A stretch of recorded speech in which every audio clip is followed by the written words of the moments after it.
my most followers and comrades, most welcome to you Toppers Academy channel MBD in teaching of the English competition exams for your near future to get a brilliant success in your whole future, whole life, to get a good job, secure your a post in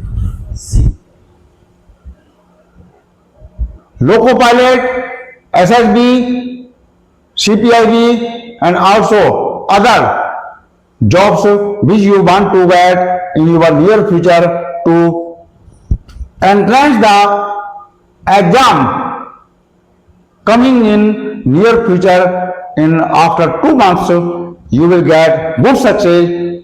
But to come on the point of English topic, the sentences, clauses, and their subject matter of understanding, how can we solve the English problems in our examination paper. Try to understand. Most welcome to Toppers Academy MBD, the your favorite channel to get a brilliant success. Come on the point which was in previous time I have left there in the point of third point, imperative sentence.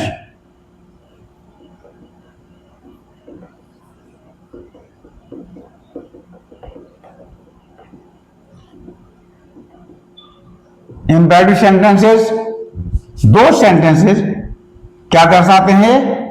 आज्ञा, जो आज्ञा सूचक वाक्य होते हैं जिनमें हम command करते हैं, आदेश देते हैं, परमिशन देते हैं, इनको बोलते हैं आज्ञा सूचक वाक्य। अर्थात जिस वाक्य में आदेश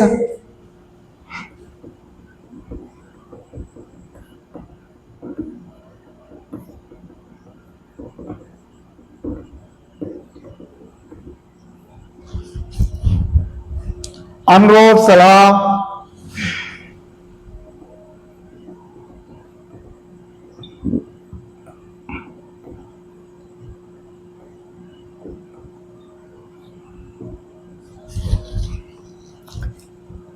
निषेध,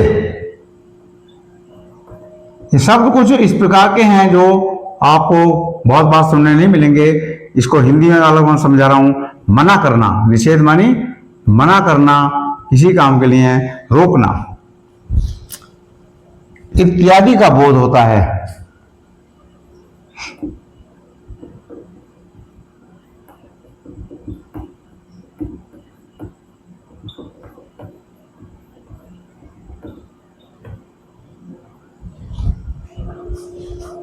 उसे इम्पेरेटिव सेंटेंस कहा जाता है।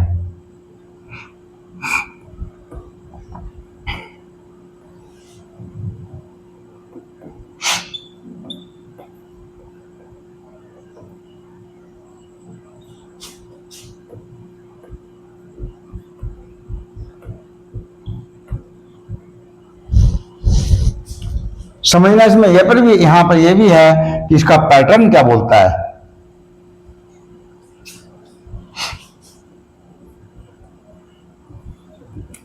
इंपेरेटिव सेंटेंस में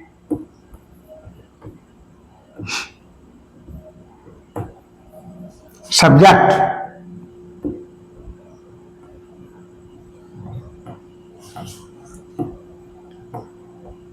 जिसको यू से फॉलो करते हैं, मीन्स सब्जेक्ट सामने वाले व्यक्ति को जब हम तुम या आप कहकर बोलते हैं उसके लिए अंग्रेजी में यू शब्द प्रयोग करते हैं। इस यू का यहाँ लोप रहता है, अर्थात यू अंडरस्टूड। अंडरस्टूड का मतलब होता है लुप्त होना, अर्थात लोप होना।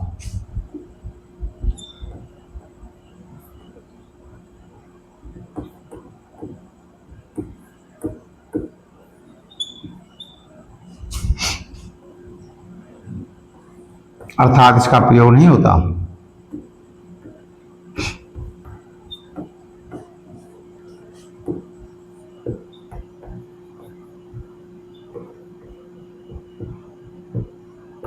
देखिए जब सब्जेक्ट में हम उसका सब्जेक्ट का प्रयोग नहीं करेंगे सेंटेंस में, तो सेंटेंस का अर्थ क्या होता है? आज्ञार्थ में। सपोज यहां देखिए,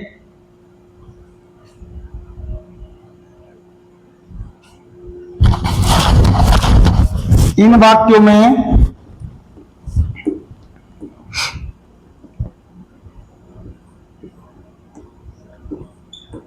सब्जेक्ट यू के आधार पर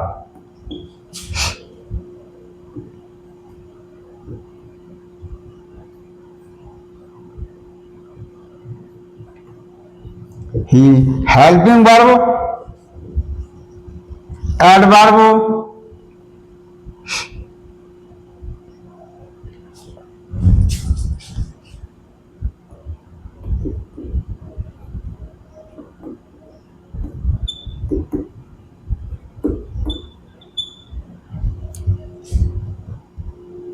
का प्रयोग करते हैं।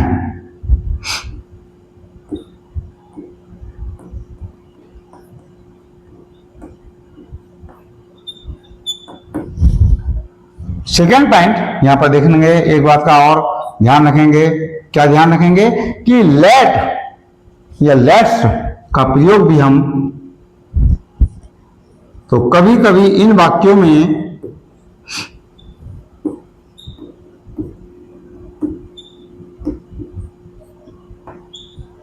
लेट, एलईटी लेट, जिसका अर्थ होता है दो। जैसे हमें जाने दो, लेट अस गो अस, तो यहां पर लेट का प्रयोग करते हैं, लेट अथवा लेट्स, अपोस्ट्रोफी एस वाला लेट्स। एंड ऑब्जेक्ट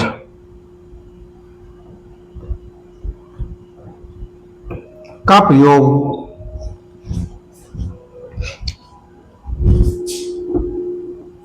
इसके स्थान पर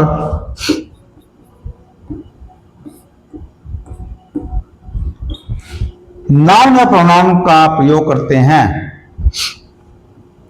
नाउन या प्रोनाउन,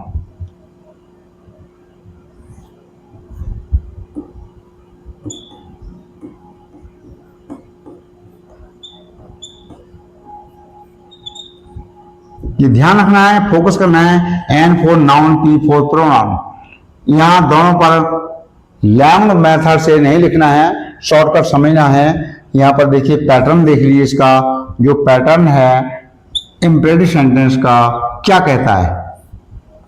यहां पैटर्न समझना है तो सबसे पहले ए नंबर पर लिखेंगे हम कि वर्ब की फर्स्ट फॉर्म, वर्ब की first form plus noun oblique pronoun, dash dash dash छोड़ दीजिए।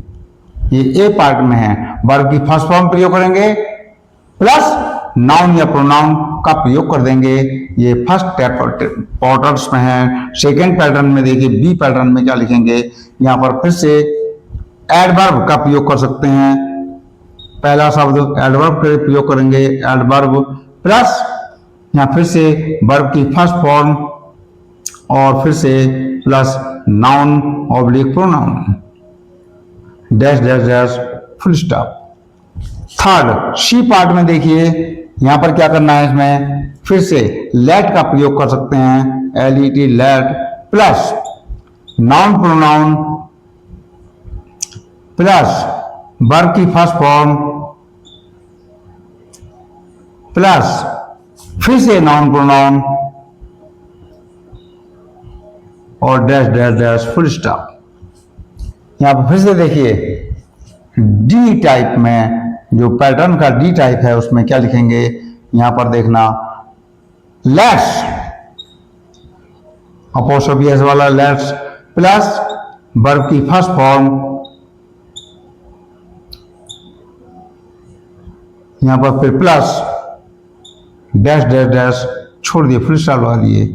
और इसका लास्ट पैटर्न है ई में, पहले देखिए पैसे डू से, do plus first form verb की फर्स्ट फॉर्म, फिर प्लस नाउन प्रोनाउन और लास्ट पैटर्न है इसका एफ वाले टर्म में देखिए यहाँ पर डू नॉट का प्रयोग कर सकते हैं। डू नॉट कॉमा लगाने से डू नॉट का मतलब है, अथवा नेवर भी लगा सकते हैं यहाँ पर। नेवर मानी कभी नहीं का प्रयोग करते हुए प्लस वर्ब की फर्स्ट फॉर्म प्रयोग करेंगे यहाँ पर, प्लस यहाँ पर नाउन प्रोनाउन का प्रयोग कर देते हैं, तो हमारे पास इसका जो पूरा पैटर्न है तैयार हो जाता है। इसका एग्जाम्पल देखेंगे अभी आप।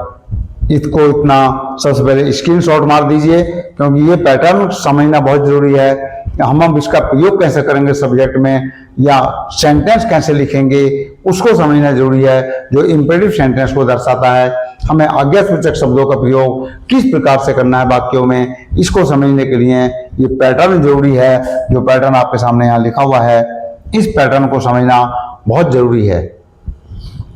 इसके देखिए एग्जाम्पल, यहाँ मैं एग्जाम्पल पेश कर रहा हूं आपके सामने। सबसे पहले एग्जाम्पल से कुछ समझ में आता है, जिस प्रकार से मैथमेटिक्स में भी आपने देखा है कि हम जब कभी कोई फार्मूला प्रयोग करते हैं, किसी क्वेश्चन को सॉल्व करते हैं, तो उसके लिए जो पैटर्न है, जो फार्मूला है, जो गिवन है, जो रिक्वायर है, उसके आधार पर सबसे पहले एग्जाम्पल दिए होते हैं। एग्जाम्पल के बेस पर ही हमें क्वेश्चन को सॉल्व करना होता है। यहाँ पर भी इसका एग्जाम्पल दे रखा है, जो पैटर्न है उसके बेस पर एग्जाम्पल देखिए। यहाँ लिखेंगे इजी। एग्जाम्पल 4 देखिए, यहाँ पर पहला जैसे ए पार्ट में क्या बोलते हैं हम, कीप साइलेंट, शांत रहिए। ये जो कीप है क्या है, वर्ब की फर्स्ट फॉर्म है। साइलेंट में यहां यू, जिसको संबोधन में भी नहीं प्रयोग किया गया है, लिखा भी नहीं गया है। बच्चों को, सामने वालों को हम बोलते हैं बच्चों को क्लास में, कीप साइलेंट, कीप साइलेंट, चुप रहिए, चुप रहिए अर्थात शांत रहिए। इसका दूसरा ऑप्शन ऐसे भी सकते हैं, कभी कभी प्रयोग कर देता है वहां। यहां लिखता है किस प्रकार से कि कीप मम। यहां जो कीप मम लिखा गया, इसको समझना जरूरी है। फुल स्टॉप लगाकर देखना, ये कीप मम, मम मीन्स नो से सिंगल वर्ड, नो अटर एनी वर्ड, किसी भी शब्द का उच्चारण नहीं करना है। अर्थात जैसे मुंह पर बच्चों को हम उंगली रखकर बोल देते हैं, साइलेंट रहना है, कोई बातचीत नहीं करेगा, हेड डाउन कर देना है। ये हमारा निर्देश रहता है टीचरों का, क्लासरूम में समझाने के लिए, पढ़ाने के लिए, जब बच्चे शोर मचाते हैं तब। ये फर्स्ट पार्ट में है कीप साइलेंट या कीप मम, वर्ब की फर्स्ट फॉर्म और नाउन प्रोनाउन। यहाँ पर नाउन प्रोनाउन का प्रयोग किया गया है, वहां पर उसे एक प्रकार से हम प्रयोग नहीं करते हैं। यू को किसी भी बच्चे को बोलना हो, सामूहिक तौर पर सभी बच्चों को बोलना हो, तो बोल देते हैं कीप साइलेंट, चुप रहिए, डोंट टॉक, शब्द मत बोलिए, प्रयोग मत कीजिए। इसका बी पार्ट में देखिए फिर से जो लिखा है यहाँ पर हमारे पास में एडवर्ब वाला। अब एडवर्ब में क्या प्रयोग करेंगे, यहाँ देखना, यहाँ लिखा है have a cup of coffee, have a cup of coffee with me. देखना भाई जरा, यहां पर जो एडवर्ब का प्रयोग किया गया है, have a cup of coffee, ये पूरा एडवर्ब है। और यहाँ पर वर्ब की फर्स्ट फॉर्म जो लिखा है, यहाँ पर विद मी, ये जो नाउन प्रोनाउन प्रयोग किया गया है, मी का प्रयोग किया गया है। यहाँ पर क्या है, ये ऐसा प्रोनाउन है जो फर्स्ट पर्सन का प्रोनाउन प्रयोग करते हैं हम, कि तुम्हें मेरे साथ एक कप कॉफी पीनी चाहिए।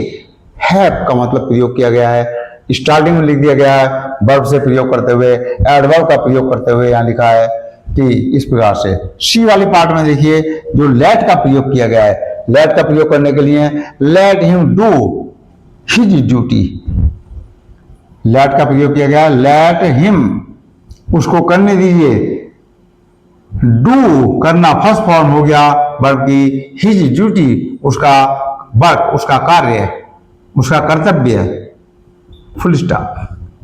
Late him do his duty, ये वर्ब की फर्स्ट फॉर्म लेट शब्द का प्रयोग स्टार्टिंग में है, ये हिम ऑब्जेक्ट है, यहाँ पर हिज ड्यूटी ये उसके लिए नाउन अथवा प्रोनाउन के प्रयोग में किया गया है। लेट वाले में दो जगह प्रयोग किया गया, देख लीजिए, नाउन प्रोनाउन। वर्ब की फर्स्ट फॉर्म के बाद में हिज ड्यूटी का प्रयोग किया गया है। यहाँ हिज का मतलब भी है प्रोनाउन से, यहाँ पर पहले हिम का प्रयोग भी है प्रोनाउन से, तो ये भी प्रोनाउन और ये भी प्रोनाउन, और ये वर्ब की फर्स्ट फॉर्म आपके सामने लिखी हुई है। लेट का प्रयोग भी वाक्य में किया गया है।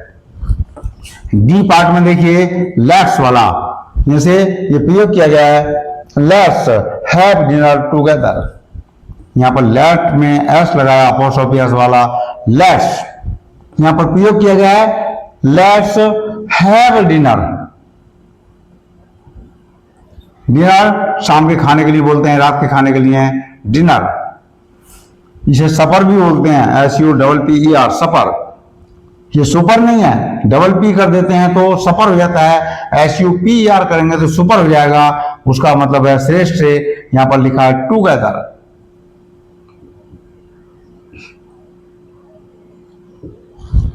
देखिए, इस टुगेदर का मतलब होता है साथ साथ। अब एक टुगेदर मानिए, दूसरा टुगेदर होता है, ये GATHER प्रयोग करते हैं जब, तो टुगेदर मानिए होता है इकट्ठा करना, समेटना, उसमें प्रयोग करते हैं तो GA आता है। जबकि यहाँ हमें साथ साथ के लिए प्रयोग किया गया है, लेट्स हैव डिनर टुगेदर, हमें साथ साथ खाना खाना चाहिए। ई वाले पार्ट में देखिए, यहाँ फिर से दे रखा है डोंट, ये जो लिखा है डोंट ट्रस्ट योरसेल्फ, तो यहाँ डू का प्रयोग किया गया पहले में, तो डू का प्रयोग है डू ट्रस्ट योरसेल्फ, तुम्हें अपने आप पर विश्वास करना चाहिए। यहाँ योरसेल्फ का प्रयोग किया गया है, ये भी प्रोनाउन है। कैसा प्रोनाउन है ये वोकेटिव प्रोनाउन, अर्थात जब हम किसी को उसके लिए ही कह देते हैं कि तुम्हें अपने ऊपर, स्वयं के ऊपर भरोसा करना चाहिए। ट्रस्ट मानी भरोसा करना, विश्वास करना। एफ वाले पोर्शन में देखिए डू नॉट का प्रयोग करना या नेवर का प्रयोग करना। यहां लिखा है डू नॉट, यहां और लिख करके नेवर भी दे सकते हैं, इसके लिए नेवर का प्रयोग भी कर देते हैं। Never fall in love in winter, never fall in love in winter.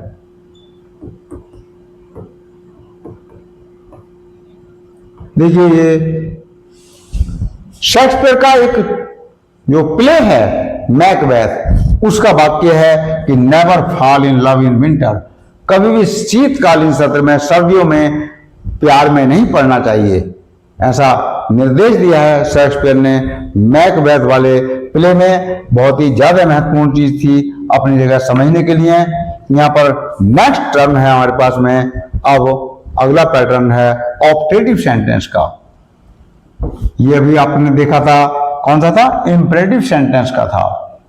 ये आपके सामने इसके अभी एग्जाम्पल दिए थे, 5 पैटर्न के 5 एग्जाम्पल दे रखे हैं, जिसका प्रयोग डू नॉट, लेट्स, लेट के रूप में हम अपना प्रयोग करते हैं।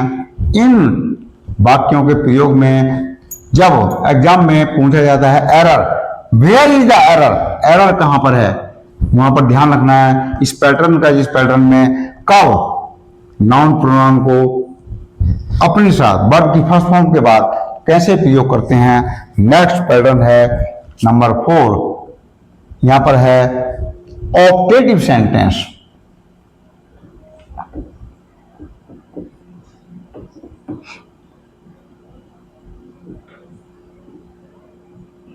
इनका मतलब होता है यहां इच्छा बोधक वाक्य।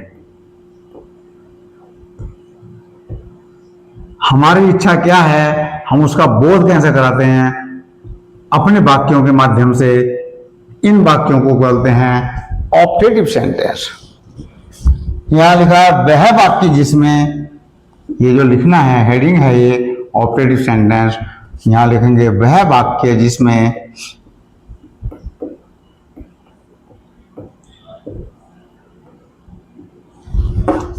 इच्छा, कामना, आशीर्वाद,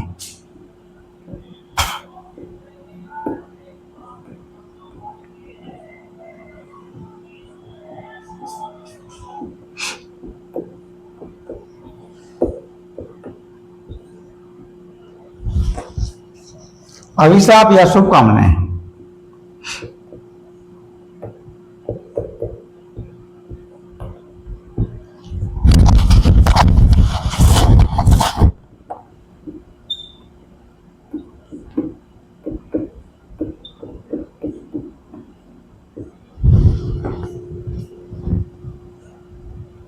आदि का भाव प्रकट होता है।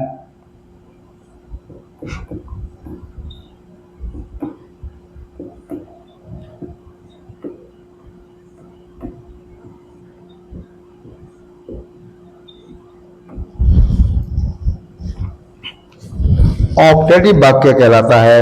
यहां पर समझना है इस बात को कि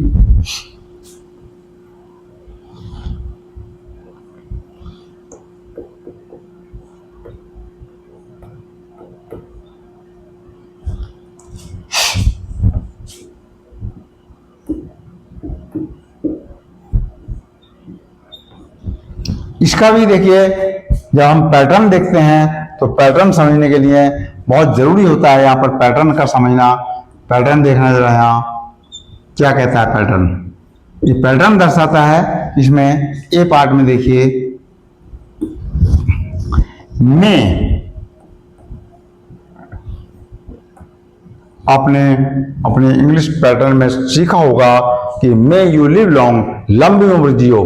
कोई हरमेट को सेंट जब कभी किसी राजा या राजकुमार को प्रणाम करने के बाद में बोलता था कि आप लंबी उम्र जियो। आज भी हम अपने बुजुर्गों के बीच में जाते हैं, यदि उन्हें राम राम दुआ सलाम करते हैं तो क्या कहते हैं, बहुत लंबी उम्र जियो, भगवान तुम्हें सदा सुखी रखे। ये जो आशीर्वाद हमें उनसे मिलता है, हम अपनी शुभकामनाएं उनके सामने प्रस्तुत करते हैं, इनको बोलते हैं ऑप्टेटिव सेंटेंस में। पैटर्न में लिखा है मे प्लस नाउन प्रोनाउन, फिर प्लस वर्ब की फर्स्ट फॉर्म, फिर प्लस नाउन प्रोनाउन, फिर डैश डैश डैश। यहां पर सिंबल लगा रहता है, ये जो अपने पास में देखा आपने कहा, कौन सा सिंबल कहलाता है, ये एक्सक्लेमेटरी सेंटेंस वाला सिंबल है। यहाँ पर लिखा रहता है, इसके साथ में प्रयोग करते हैं हम। अगला पार्ट देखिए, इसका बी पैटर्न देखिए जरा। बी पैटर्न में क्या लिख रहा है, उसमें वर्ब की फर्स्ट फॉर्म सबसे पहले, फिर प्लस नाउन प्रोनाउन, फिर प्लस डैश डैश डैश। यहां पर सिंबल लगा दीजिए। नेक्स्ट इसका सी पार्ट देखिए।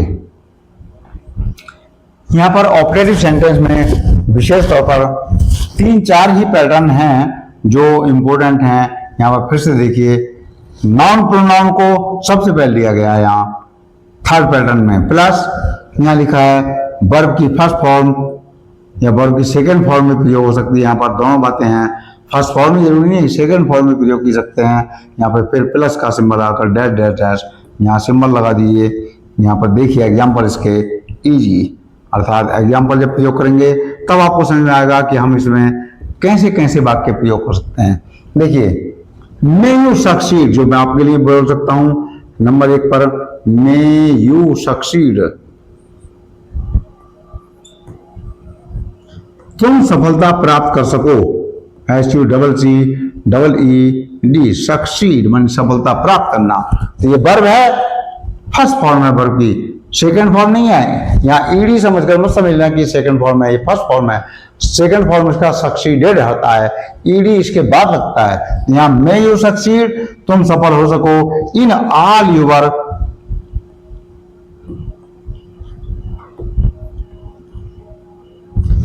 एंडेवर्स।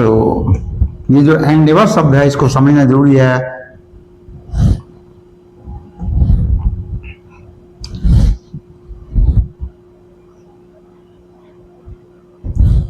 ये जो एंडेवर शब्द है इसका प्रैक्टिकल देखना जरा। सभी अपेक्षाओं में, सभी इच्छाओं में, सभी कामनाओं में आप सफलता प्राप्त कर सको, ऐसा मे का जब प्रयोग करते हैं तो it is depend on the God gift.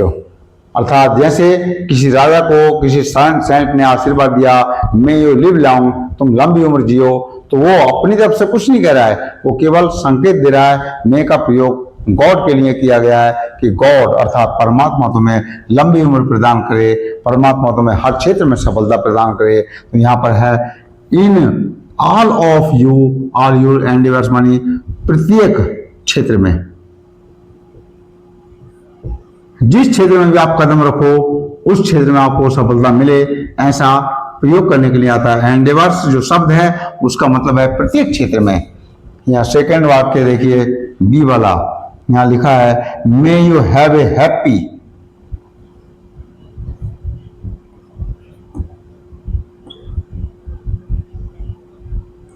And prosperous life.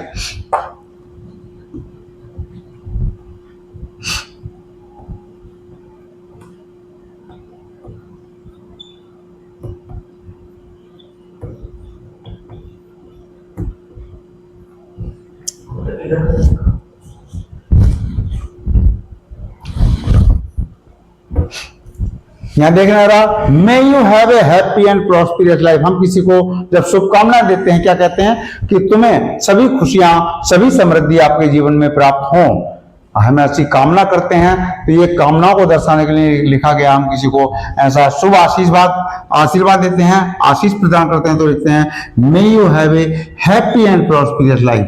तुम अपना जीवन खुशी पूर्वक और प्रॉस्पिरियस समृद्धि पूर्वक जियो, ऐसा ये आशीष वचन इसमें कहा जाता है। ये भी किसमें आता है? ऑप्टेटिव सेंटेंस में। थर्ड पार्ट देखिए, थर्ड सेंटेंस देखिए, यहाँ लिखा है फियर द ऑलमाइटी।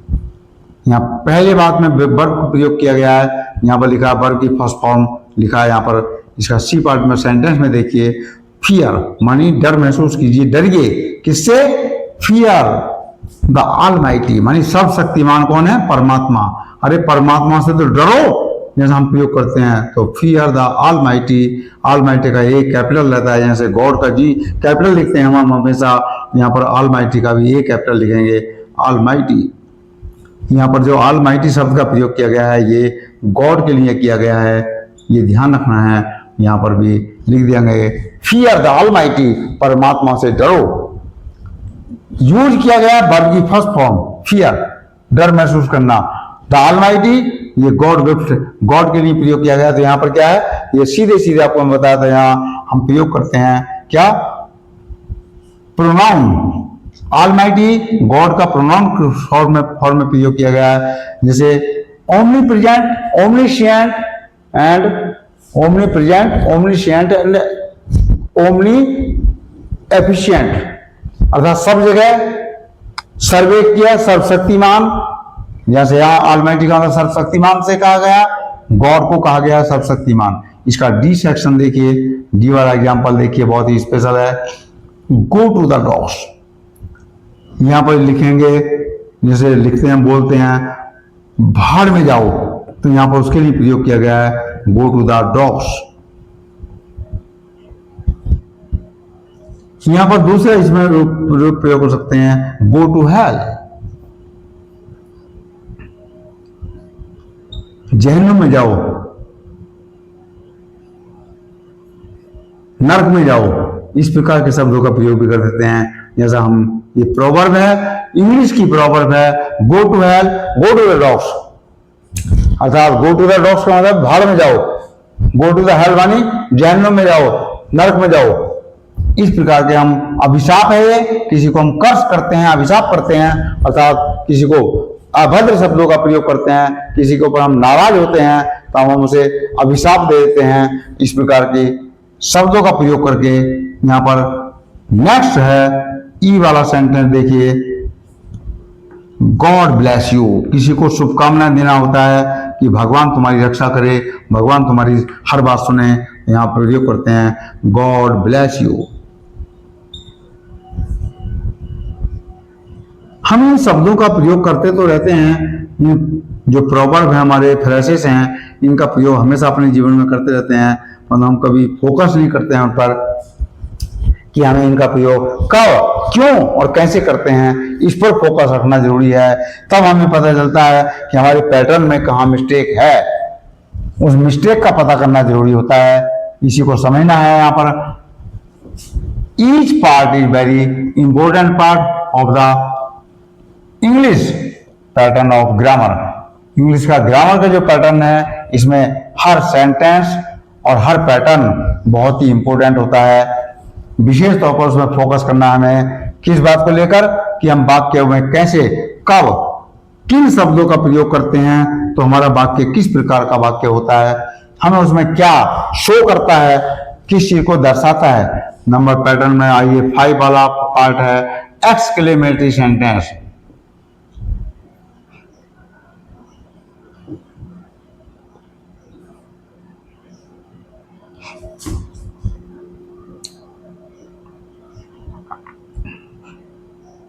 ये एक्सक्लेमेटरी सेंटेंस का मतलब होता है विस्मय बोधक वाक्य है। क्या होते हैं विस्मय बोधक? जहां हमें कहीं किसी चीज को देखकर आश्चर्य हो, अचंभे में पड़ जाएं, तब हम उनसे शब्दों में बोलते हैं विस्मय बोधक वाक्य। यहां पर समझना है वह वाक्य जिसमें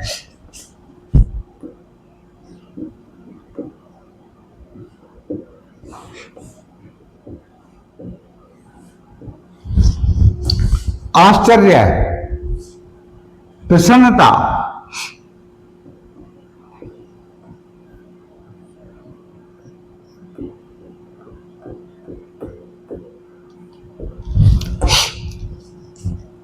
घृणा, शोक,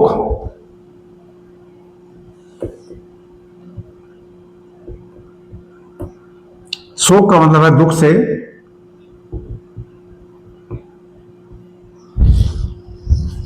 इत्यादि का बोध होता है।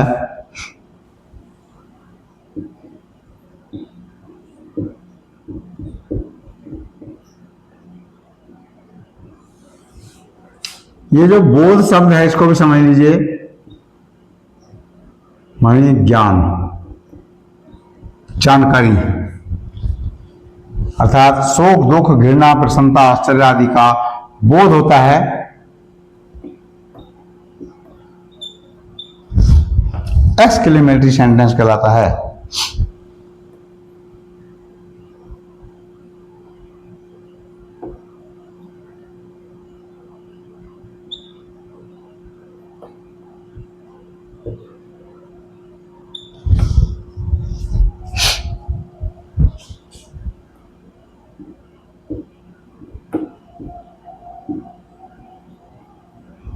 इसका भी पैटर्न देखिए, इसके भी 5 पैटर्न है, बहुत इंपॉर्टेंट है।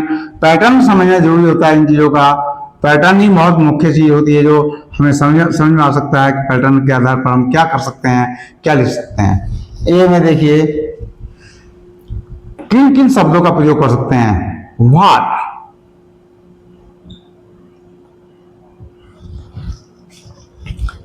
प्लस ए या एन का प्रयोग करेंगे। जो आर्टिकल है हमारे पास में ए, एन और द, तीनों आर्टिकल में से किसी भी एक आर्टिकल का प्रयोग करते हैं वाक्य में किसी शब्दों को दर्शाने के लिए।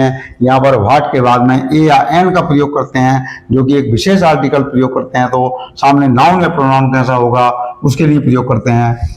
इसके बाद noun plus dash dash dash exclamatory sign. दूसरा है बी पैटर्न, इसका इसे भी समझना बहुत जरूरी है। यहां पर क्या लिखा है, जैसे व्हाट, फिर से इस सेंटेंस के लिए what plus A oblique an article है, प्लस यहां पर एडजेक्टिव का प्रयोग किया गया पहले।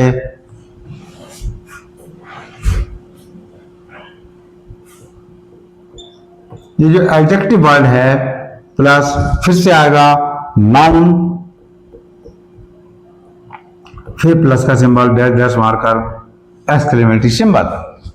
Next third part C part में आया, उसके लिए हाउ प्लस एडजेक्टिव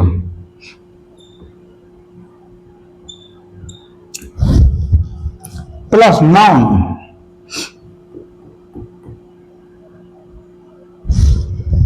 यहां पर नाउन के बाद सीधे एक्सक्लेमेटरी साइन।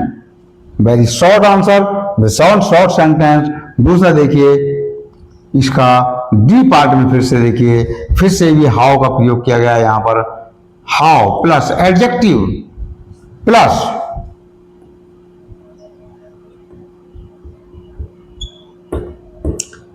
प्लस पर यहां क्या लिखेंगे, सब्जेक्ट है यहां एस से, सब्जेक्ट प्लस वर्ब प्लस फिर से सब्जेक्ट के बाद में वर्ब के बाद में यहां पे प्लस का सिंबल, फिर डैश डैश डैश या एक्सक्लेमेटरी साइन। यहां पर कहने का तात्पर्य है इसे सी पैटर्न में केवल हाउ के साथ एडजेक्टिव लिखकर, नाउन लिखकर इंटरोगेटिव साइन सिंबल लगा देते हैं। यहाँ पर हाउ के साथ एडजेक्टिव लगाएंगे, फिर सब्जेक्ट लगाएंगे, फिर वर्ब की फर्स्ट फॉर्म लगाएंगे, फिर और भी कुछ जोड़कर हम तब एक्सक्लेमेटरी सेंटेंस बनाते हैं। अभी आप उसको एग्जांपल देखेंगे। इसका ई पैटर्न और देख लीजिए, यहाँ पर लिखा है एक्सक्लेमेटरी वर्ड पहले लगाएंगे हम, कोई भी एक्सक्लेमेटरी वर्ड अभी आपको लिखवाने जा रहा हूं।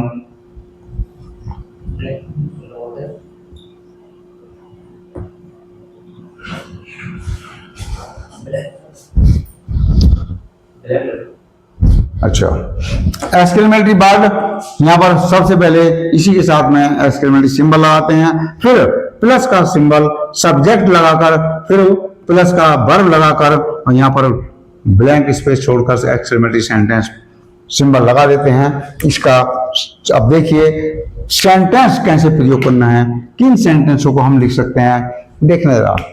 यहां पर आइए, इजी एग्जाम्पल तौर पर देखिए क्या लिखा है, फर्स्ट फॉर्म में ए वाले पैटर्न में देखना, इस वाले में व्हाट ए प्रयोग किया गया, व्हाट ए ब्यूटी।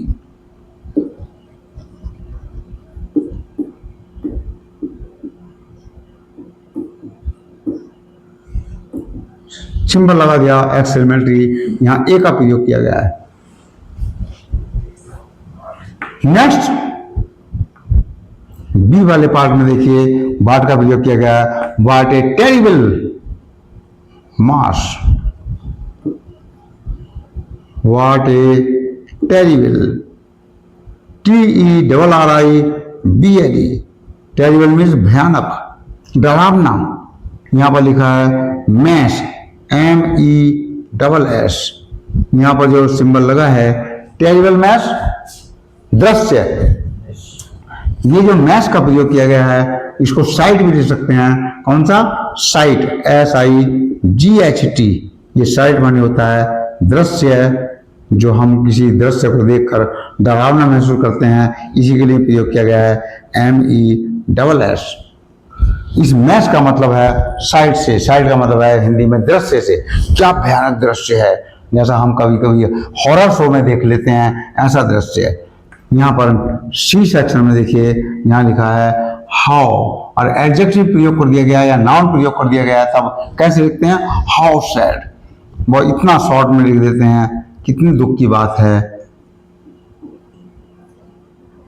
यहाँ जो हाउ सैड, दो ही शब्द प्रयोग किए गए हैं, परंतु दोनों शब्द मायने क्या रखते हैं, कितने दुख की बात है कि हम किसी के साथ होती हुई दुर्घटना को महसूस करते हैं। डी वाले सेंटेंस में देखिए ये लिखा है how slow she cross, how कितनी, कैसी। यहां पर जो लिखा है एडजेक्टिव स्लो, यहां जो लिखा है स्लो मीन्स धीमी गति से, क्या है, एडजेक्टिव है। Slow slower slowest, deep deeper deepest, long longer longest, big bigger biggest, जिस प्रकार से प्रयोग किए गए हैं एडजेक्टिव, ये भी स्लो भी एडजेक्टिव है। इसका सेकंड कंपैरेटिव डिग्री में स्लोअर और सुपरलेटिव डिग्री में स्लोएस्ट का प्रयोग कर देते हैं, ये इस समय एडजेक्टिव है। यहाँ पर बाद में देखिए क्या लिखा है, फिर से सी किसका लिए लिखा है, जो यहाँ लिखा हुआ है नाउन सब्जेक्ट के तौर पर, ये सी आया है सब्जेक्ट के तौर पर। यहाँ प्लस वर्ब, वर्ब में क्या आया है, यहाँ क्रॉल्स, क्रॉल्स मीन्स रेंगना, CRAULLS,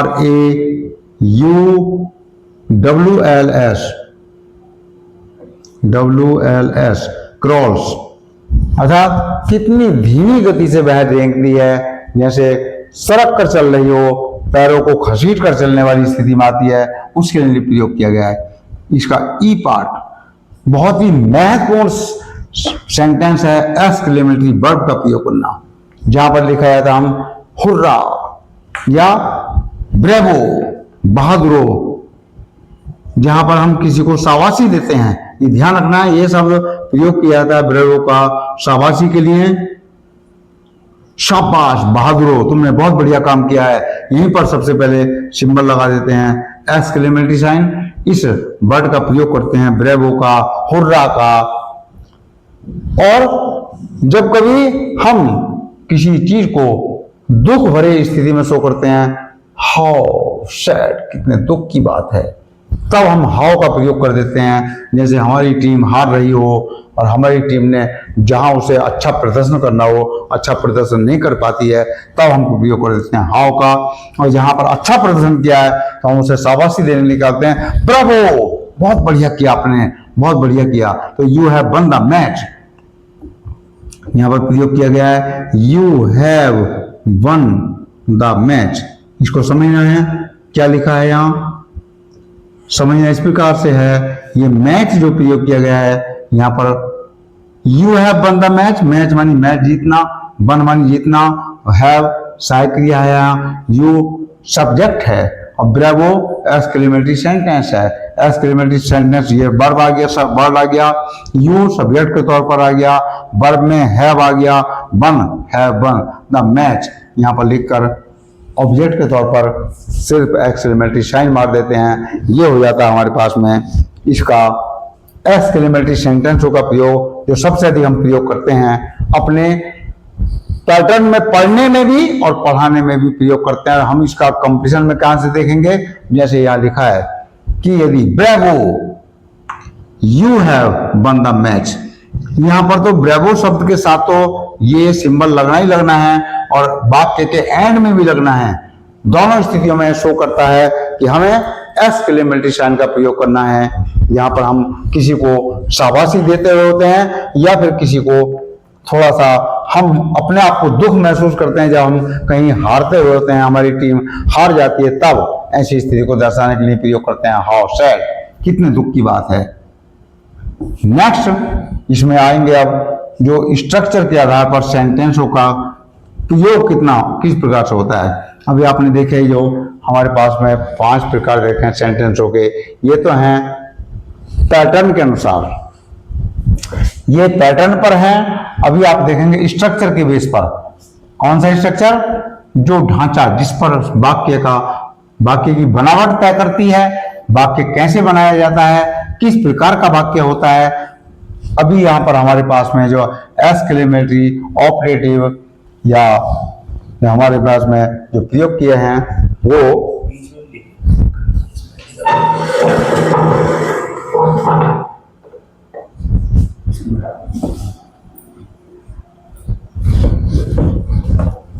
नेक्स्ट जो पैटर्न हमारे पास में वो है स्ट्रक्चर के आधार पर सेंटेंस के 4 भेद होते हैं। देखना स्ट्रक्चर कैसे लिखा जाएगा, आपके सामने अभी प्रयोग होगा। यहाँ पर सेंटेंस के प्रकार, काइंड्स ऑफ द सेंटेंस,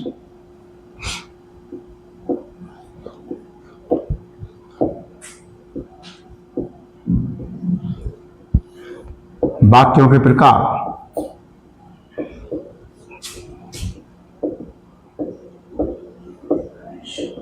अभी अभी आपने देखा था वाक्य 5 प्रकार के, जिनमें ऑपरेटिव, एक्सक्लेमेटरी और जैसे अपने आपने सबसे पहले तीसरे नंबर पर पढ़ा था, यहाँ आप पास में अभी पढ़ा था आपने स्टार्टिंग वाला imperative sentence. Imperative, operative, exclamatory, इस प्रकार के 3 पैटर्न ये हैं। 2 पैटर्न पहले आप पढ़ चुके हैं। ये 5 प्रकार हैं वाक्यों का पैटर्न के आधार पर। अब स्ट्रक्चर के आधार पर देखना, यहां लिखेंगे स्ट्रक्चर क्या बोलता है।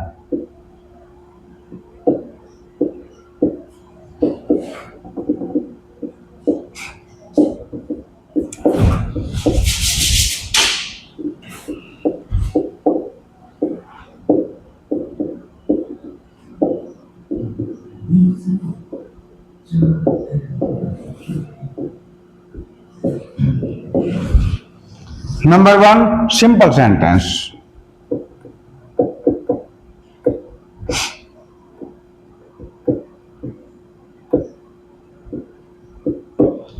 Number 2, compound sentence.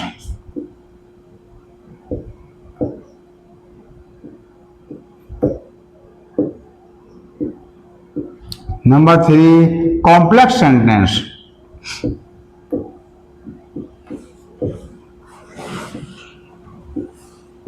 Number 4, mixed sentence.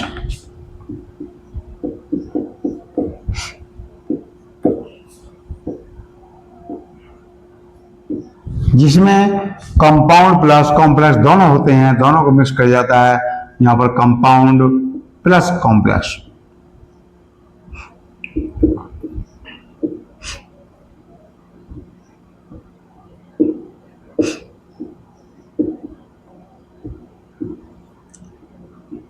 इसको थोड़ा सा डीप में जाइए। सिंपल सेंटेंस, जब हमारे पास में सिंपल सेंटेंस, कई वाक्यों को एक साथ प्रयोग करते समय भी हम सिंपल सेंटेंस कह सकते हैं।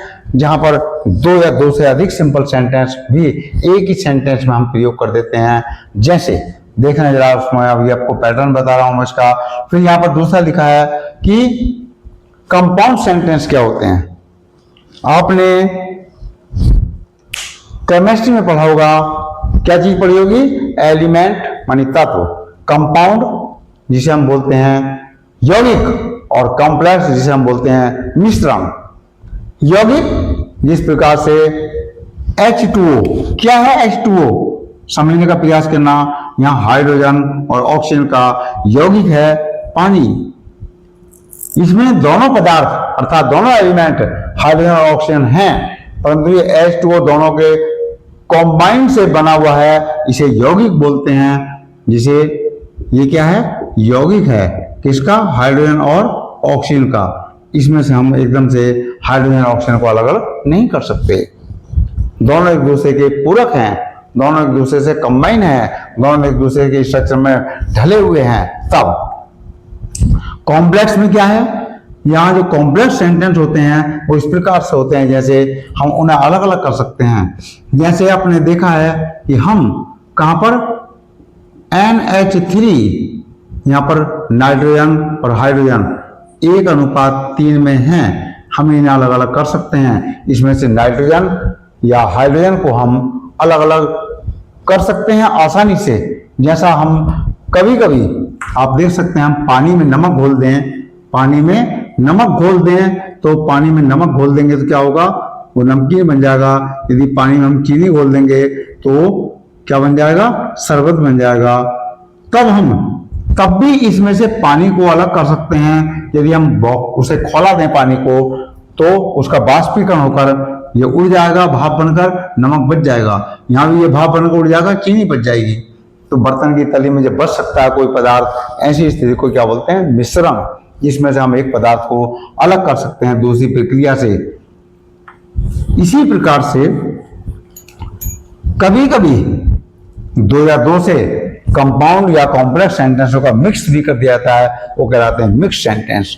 यहां पर देखिए, सबसे पहले समझना है कि इन 4 प्रकार के सेंटेंस को समझने के लिए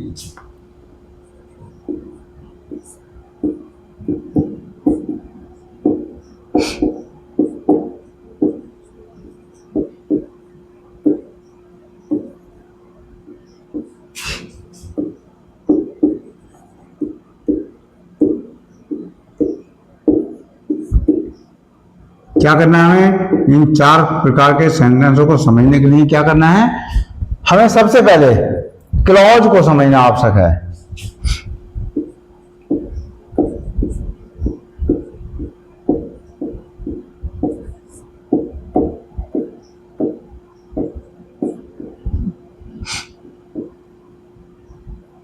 क्लॉज क्या होता है? क्लॉज वाक्यांश।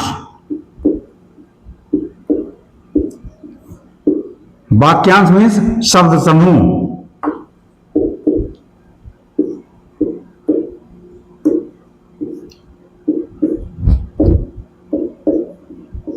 को समझना आवश्यक है।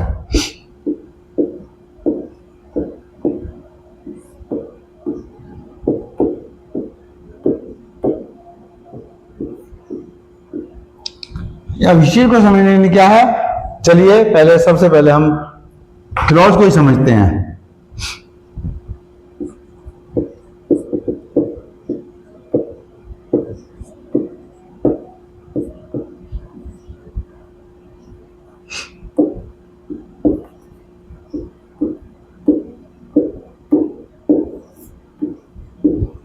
कैसे समझेंगे क्लॉज को, देखना जरा क्या है क्लॉज।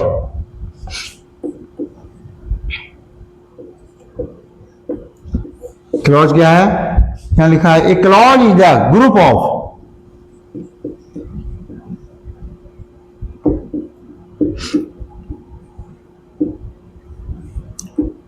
words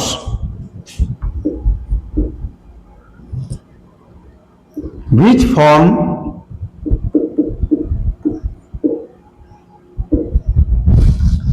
क्या है क्लॉज, एक क्लॉज मानी एक वाक्यांश या शब्द समूह, क्या है, ये ग्रुप, एक समूह है और वर्ड्स शब्दों का बीच फॉर्म्स जो बनाता है, क्या बनाता है, a part of sentence, form a part of sentence.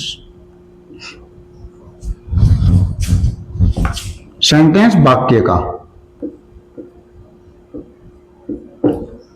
एक हिस्सा बनाता है, पार्ट मीन्स ए पार्ट मानी एक हिस्सा, ऑफ सेंटेंस वाक्य का एक हिस्सा बनाता है। यहां लिखा है एंड कंटेन्स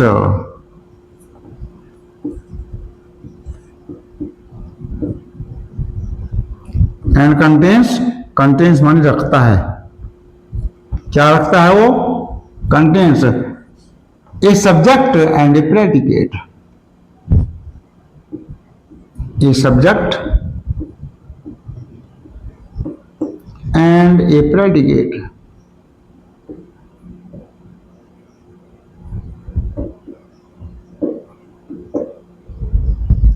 सब्जेक्ट उद्देश्य,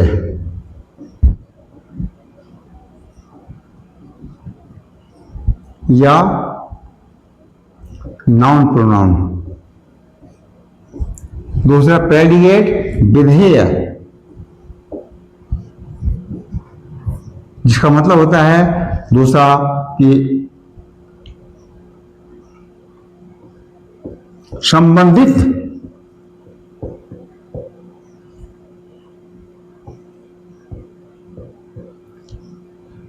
ऑब्जेक्ट।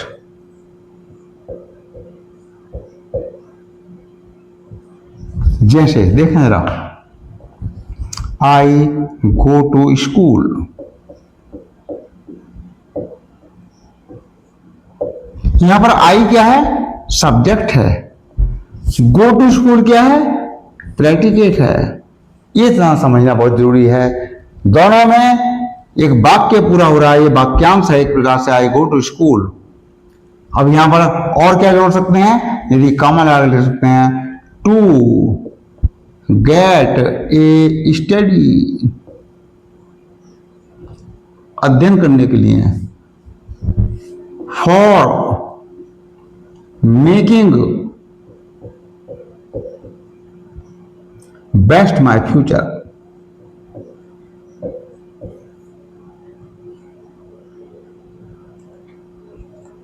अपने भविष्य को सुंदर बनाने के लिए।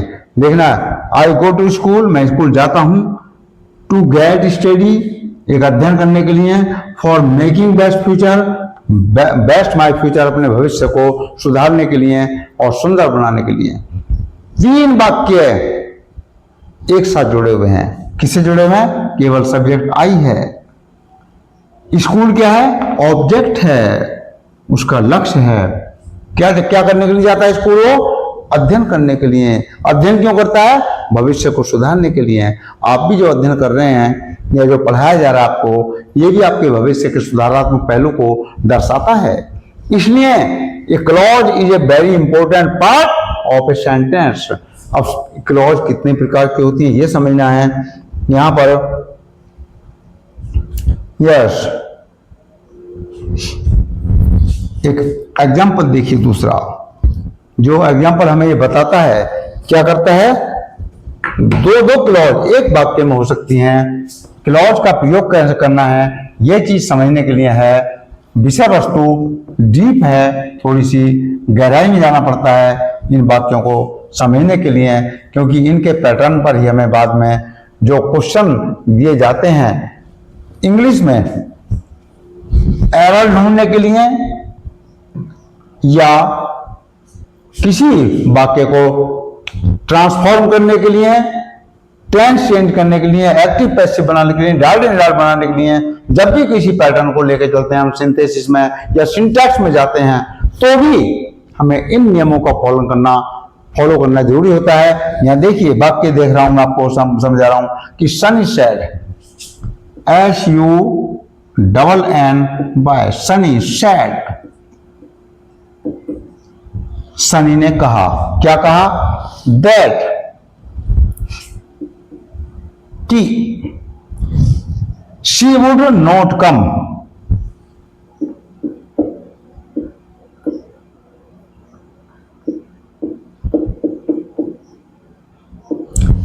सनी सर, सनी ने कहा, दैट मानी कि शी वुड नॉट कम, वह नहीं आएगी। ही आस्क्ड मी, दूसरा वाक्य देखिए, ही आस्क्ड मी, उसने मुझसे पूछा, क्या पूछा, what my name by, what my name by, full stop. देखिए जरा, व्हाट लिखे होने के बाद भी इसे क्वेश्चन में नहीं लिखा गया है। व्हाई, क्यों? क्योंकि इसके तुरंत बाद इस वर्ड, जो क्वेश्चन वर्ड है व्हाट, इसके बाद में यदि हमने सब्जेक्ट प्रयोग कर दिया है, कौन सा, माय नेम वाज, मेरा नाम क्या था, उसने मुझसे पूछा, तब भी यहां वाक्य प्रश्नवाचक नहीं है। क्यों? क्योंकि इस क्वेश्चन वर्ड के बाद हेल्पिंग वर्ब या कोई भी वर्ब, जिसे हम मॉडल वर्ब कहते हैं, लिंकिंग वर्ब कहते हैं या हेल्पिंग वर्ब कहते हैं, जब तक उसका प्रयोग नहीं किया था तब तक ये क्वेश्चन वर्ड वाले सेंटेंस भी सिंपल सेंटेंस ही होते हैं। यदि इनके बाद हम किसी सब्जेक्ट का प्रयोग कर सकते हैं तब। नेक्स्ट, यहां देखिए उपरोक्त वाक्य में दो क्लॉज हैं, एक ये वाला, एक ये वाला। यहां पर भी एक सनी सैड और यहां that she would not come. ये एक फर्स्ट क्लॉज जिसे हम बोलते हैं प्रिंसिपल क्लॉज। प्रिंसिपल क्लॉज मानी मुख्य वाक्य। यह है सबऑर्डिनेट क्लॉज।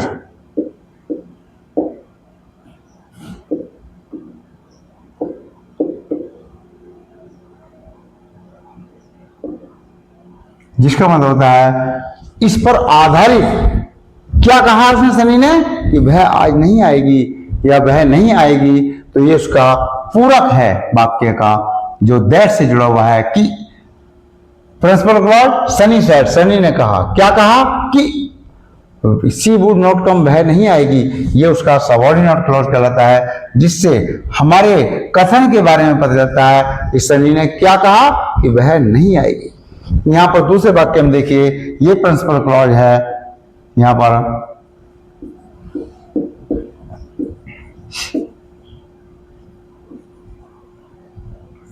मुख्य वाक्य, ही आस्क्ड मी, उसने मुझसे पूछा, व्हाट माय नेम बाय, ये इसमें सबऑर्डिनेट क्लॉज है, जिससे हमें पता चलता है कि हम उस बारे में बात कर रहे हैं।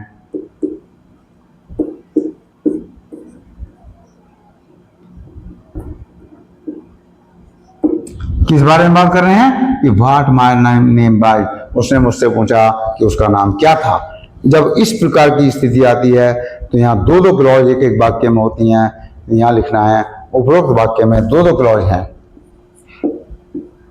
उपरोक्त वाक्यों में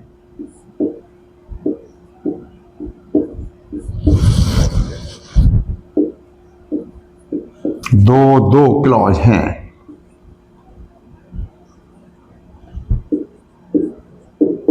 अब हमें इस प्रकार से सीखना है कि हमारे पास कुल क्लॉज कितनी हैं।